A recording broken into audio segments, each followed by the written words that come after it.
sempre motivo di grande emozione presiedere una commemorazione come quella che stiamo vivendo ora per Laura Prati. Sono ormai passati 8 anni da quel terribile 2 luglio del 2013 che ha contrassegnato per sempre la storia della città di Cardano.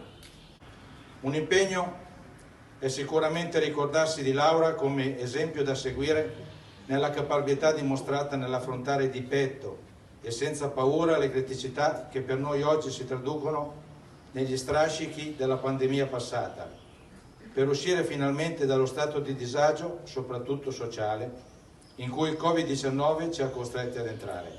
E l'auspicio più grande è quello che questa commemorazione non si esaurisca con oggi, ma si rinnovi ogni volta che i cardanesi si confrontano con le istituzioni della loro città e rimanga viva nell'animo di ogni cittadino che in vari modi ricopre o abbia intenzione di ricoprire ruoli istituzionali. Oggi tutti i cittadini di Cardano sono uniti nell'intimo e nei ruoli per commemorare la memoria della sindaca Prati e attraverso il suo ricordo e la sua capacità di unire e ispirare il meglio di noi ripartiamo uniti. Le istituzioni e gli ideali sono più forti di ogni forma di illegalità. Questa mattina siamo tutti qui per ricordare la nostra cara Laura. In quel tragico giorno di 8 anni fa io avevo solo 6 anni. Sinceramente ricordo poco di quello che è accaduto, ma ricordo il dolore forte che ho provato sapendo che una donna innocente era stata uccisa solo per proteggere i forti ideali in cui credeva: libertà, legalità, uguaglianza. Anche se la sua vita è stata breve, Laura ha lasciato un segno, ha cambiato le cose. È inutile vivere una vita lunga ma insipida. Laura ha donato tutto, anima e corpo agli ideali in cui credeva.